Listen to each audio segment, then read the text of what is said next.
Welcome to A Nig in a Day from London, and today we're also broadcasting from New York because our special guest is Lisa Gutkin, who's here to play us some tunes. Lisa, what's your niggin for today? My niggin for today is number 60, and it was recorded by Shlomi Kulish in Ludmir in Volyn, and actually Volhynia is where my family is from. So I believe this was recorded very near to where my grandmother grew up. So that really makes me feel good. I looked it on the map. It looks really, really close. The recording is from 1913, and Kisselhoff recorded it. And he was a 24-year-old shopkeeper. And I loved the way he sang it. I'm not sure that this is the recording that the transcription was definitely made from, because there's discrepancies in the recording. And I know that you said, Ilana, that Mark was pretty careful about those things. So I don't know, in his, and he didn't change it. So I have no idea. And I've been really torn as to whether to play what I heard Shlomi singing or what's on the page. And so what I'm doing is everything. And you'll just hear the differences, and it's just a beautiful tune that it became Dem Rebens Niggin with Joseph Frankel and orchestra. And that's a very strident version of the tune. And I might end up in a pretty strident place. But and there was some reference to it having been called a melodious chant by I don't know whether it was, because I don't know. I'd have to look back up, but it's been referred to as a melodious chant. So I feel like maybe my instinct to play it more, luxuriously might be a good one. But then of course I can't get the sound of the of Frankel's version out of my head as well. So here's my working it out.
Well, thank you.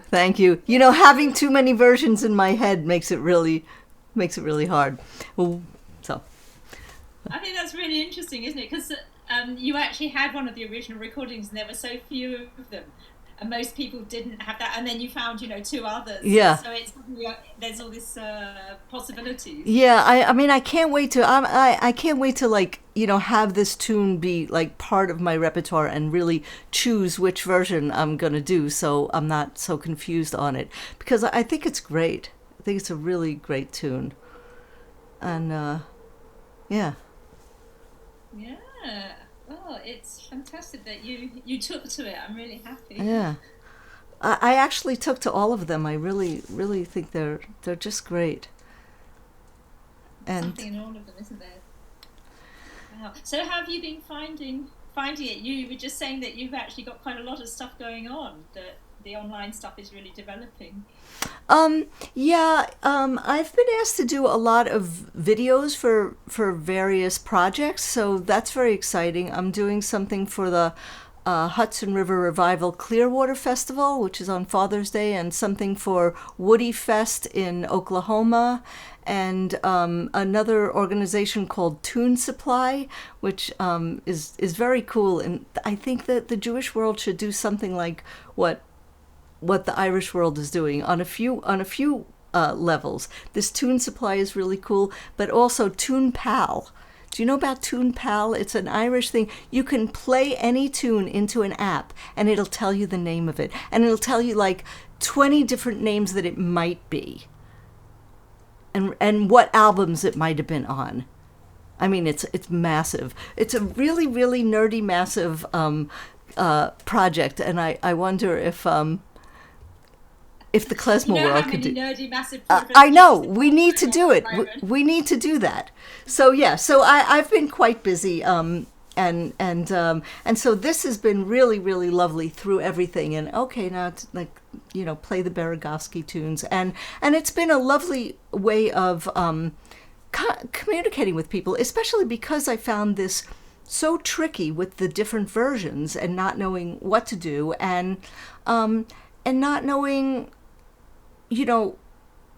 were they mistakes? How do you like figure out all that? So I called Pete Rashevsky, and I called, I've been calling various people, and so this whole project has really been about community also.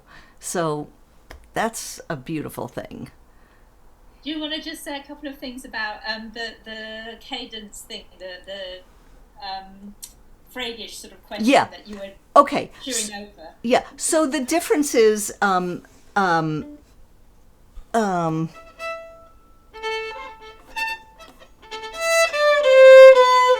ending.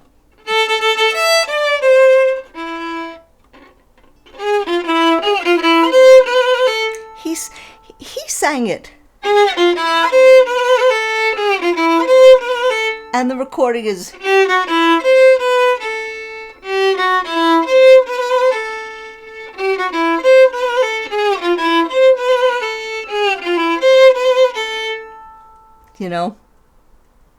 so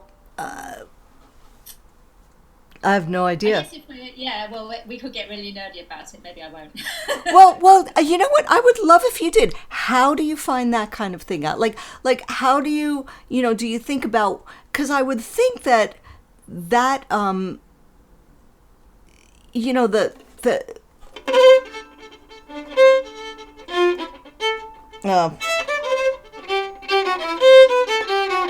yeah, it sounds wrong to me. The G natural. I suppose if I was doing it with my teaching hat on, I'd say, well, if it was Fregish and you're playing in A Fregish, and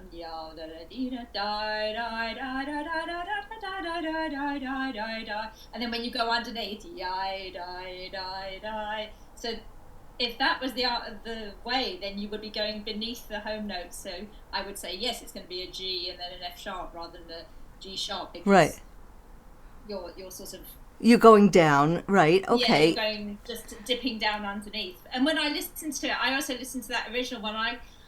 it was a bit where it skipped as well, wasn't it, on the recording a little bit? So I kind of thought, well, it sounds a little bit in between to me. It's a little in between. I know. Yeah. I don't know. Anyway, And maybe just asked me to play another tune. and maybe he didn't know. But actually, there's another part of it that I found really fascinating that I'd love to show you, and that is a rhythm that so.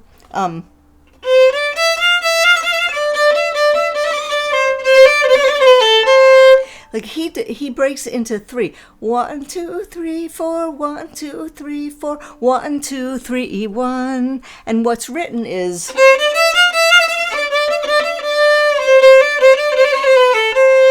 evened out.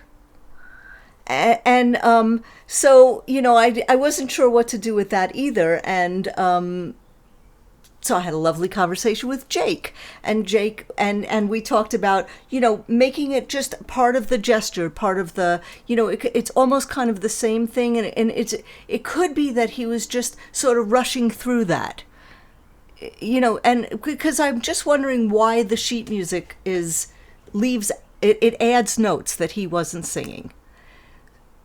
I wonder, have you got it lined up there? Should we play it for them? Or shall I see if I can line it up for later when you're playing something? Because I wonder if it just skipped on the cylinder at some point, so it missed a little beat. But maybe yeah, but it happens twice. Listen.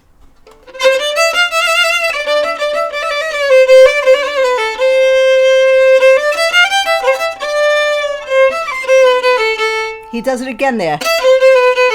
He goes into 3 beats. I don't know. Do you want to play it? Play the recording? I haven't got it right there, but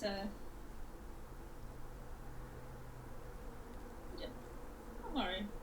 It was just a thought, but I could try and find it for later while you play something else. Oh.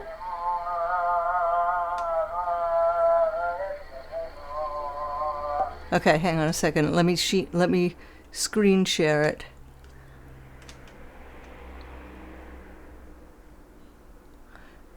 Oh, can you enable my screen sharing?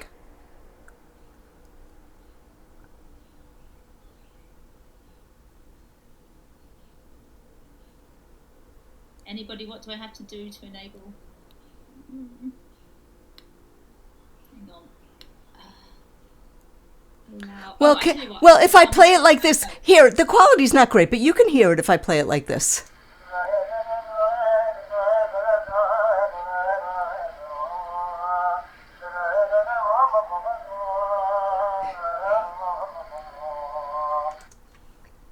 Could you hear that? Should I repeat it? 2, 3, 4. 1, 2, 3, 4. 1, 2, 3. 1, 2, 3, 4. 1, 2, 3.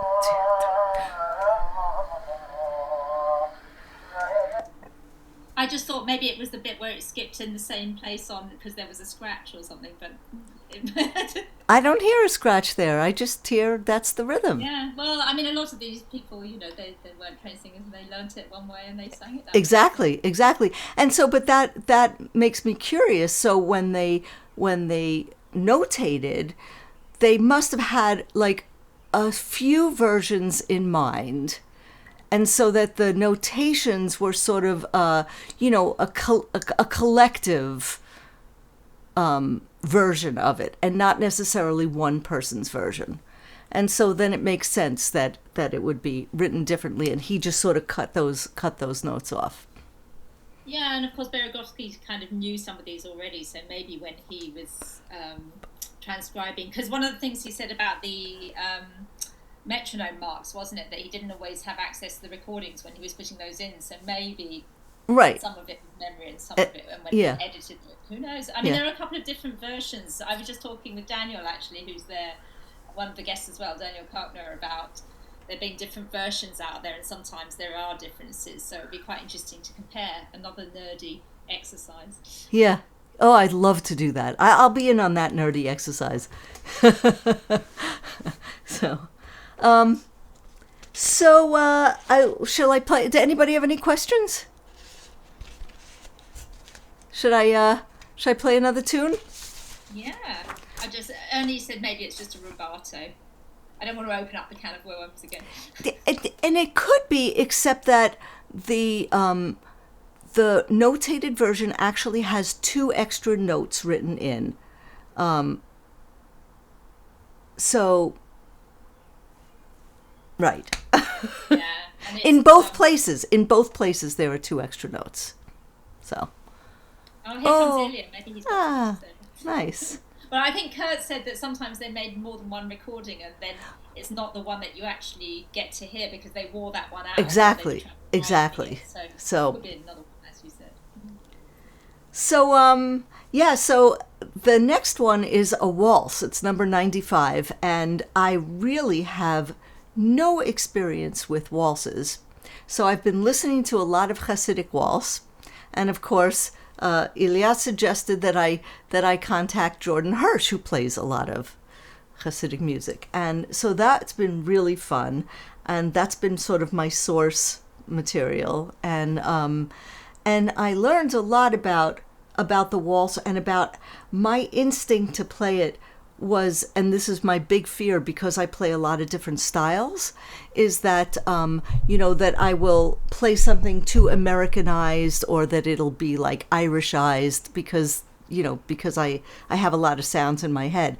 And so I made a lot of discoveries about the waltz and the difference between an Americanizing it and not. And let's see if I can, I'll just play it the way I think it should go, and then I can play you some examples of what I stopped myself from doing.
Pretty. Yeah. So what I discovered is my tendency is to kind of let go of the third note. So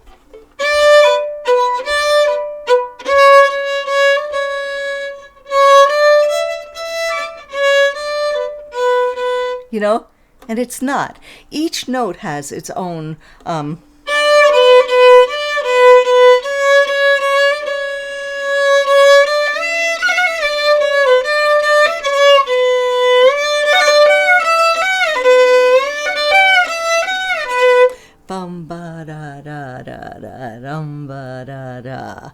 So that was my big discovery. That's interesting. I wonder, do you think that might be because they weren't dancing it as couples? If it's a Hasidic thing, then maybe they weren't doing the dance where you do the kind of hop. Well, it's interesting because I think you can still get that same kind of lift, but not let go of the third note. Yeah. I wonder if it got lost somewhere along the way. Yeah, maybe, or maybe, because ya ba bye ya bye bye die bye die bye bye bye da die ya bye bye bye da. So singing it wouldn't make sense. Ya bye bye ya bye bye ya bye. Because it's almost like you're leaving notes out a little. It's not a very vocal way of doing it. It makes more sense vocally to really pull out each note. Well, it sounded gorgeous, whatever you were doing. Thank you. So we were going to have you in London. You were going to be here for the your show opening here, Indecent. It was such a disappointment when that all was cancelled. Yeah. Well, they had 2 nights, all that work for 2 nights. But, other productions didn't even get 1 night. So I think they were grateful for that. How many places is it supposed to be showing at the moment? Oh, yeah, I don't know. It's dreadful. It's dreadful. No, I'm just sort of trying to get an idea for the breadth of your achievement. It's tremendous. So for those who might not know about it, I wrote music for a play. I started working on it. I got the phone call to work on it in 2012, and it took them a while before they got their funding. Would I write music for this play by Paula Vogel? And so we started it in 2015, and we were at Yale, and we worked it up, and then we were at La Jolla Playhouse in California, and then we were off-Broadway, and it went crazy off-Broadway, and we ended up on Broadway and won 2 Tonys.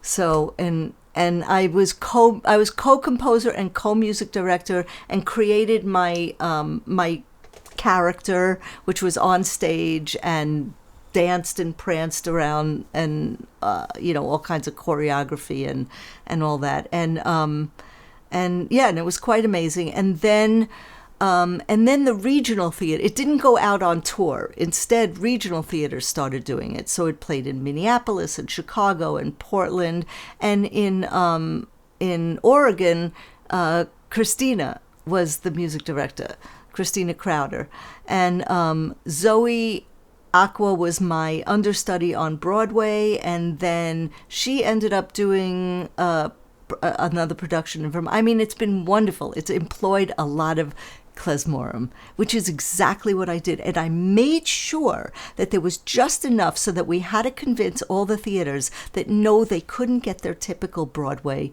musicians. They had to get somebody. I really, really had this ulterior motive, and it worked because it's employed a lot of people, and to hear the music done with, Merlin was the music director in London, with oh my goodness, accordion player Anna Lowenstein, and Anna Lowenstein on fiddle, and Josh Middleton, on accordion, and so it had a beautiful vibe and a little bit different. Every musician's going to bring something a little bit different, and so it was just this gorgeous play. The play was beautiful, and the music wove in and out of it. It was not just a play with background music. The musicians were on stage. We were part of it.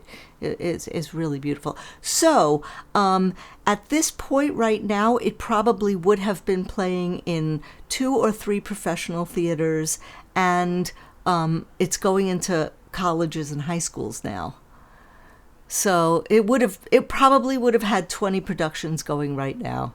And, it wasn't a musical, so it's not like I got rich off of it. But I had a lot of contact. People would call me, so I really miss it. The income is gone, and even more the community is gone, because the different productions would call me, and I would get to advise them and send them little helpers. I would send them some YouTube things for them to watch and to help get into the feeling. So, yeah. Should I play one of the main themes from that? I was just going to ask you if it would transgress on copyright or anything. If you could. No, I own it. I wrote it. I can play it whenever I want. It's called the Rifkele and Manke theme. And it never got played full out like I'm going to play it for you now. Little bits and pieces of it appeared throughout the show.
Thank you. That was lovely. Thank you. Great tune. So, have you been writing klezmer tunes for quite a while now? I know that you did your Grammy-winning. I'm not an extremely prolific writer. I have a handful of tunes that I write. I don't like churn them out, but I have one that's on the first album that I did with the Klezmatics. That's called Tanzen and Springen, and then I wrote one called The Yellow Finch, Der Geller Fink, Der Geller Fink. So that's two. I wrote another one that became a song that Lauren sings called Mother's Mirror, with words by Masha Schuchter. She's got a long name. I forgot her name. But with words by a poem that I found. Yeah, and what I did for Indecent, which, there's a Freilich stuff also that I wrote. So, yeah. A little goes a long way. I think so. I mean, I hope I do a lot more writing in this quiet period now. Well, yeah, there's a lot. There's a lot of time and there's no time. It's quite interesting how busy everybody's become, isn't it? Yeah, it's weird. It's very weird. So did the Klezmatics have a lot of work? Sort of, were you about to go on tour or anything like that, or is it a quiet period? We had sporadic concerts. The sort of biggest disappointment was, I mean, it's disappointing to miss every gig, but we were doing a collaboration with the Dance Theater of Harlem, and that was supposed to be in April, and yeah. Well, I guess we can find all the things that you are going to be doing and all these shows you were talking about on your website. Yeah. I'm actually about to link all the videos. I haven't done that, but now they're building up. So yeah, get that onto the website. Excellent. So. Would you like to share one more tune with us before? Sure. You know what I'd love to play is I'm just gonna do one. I should probably ask if anybody's got any questions. Yeah. Actually, do put if you've got a question in the chat if you want to ask Lisa or anything. No questions. You might think while you're playing. This is a tune that Mark actually did. I told you when you sent me the sheet music, I accidentally learned a tune that wasn't on my list. Do you mind if I play that? I don't mind at all. As long as you do what's on your list, you can do anything else you like. Right. I just this tune is gorgeous, and I didn't do any research on it because it's not on my list, so I'm just playing it.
Isn't that a beaut?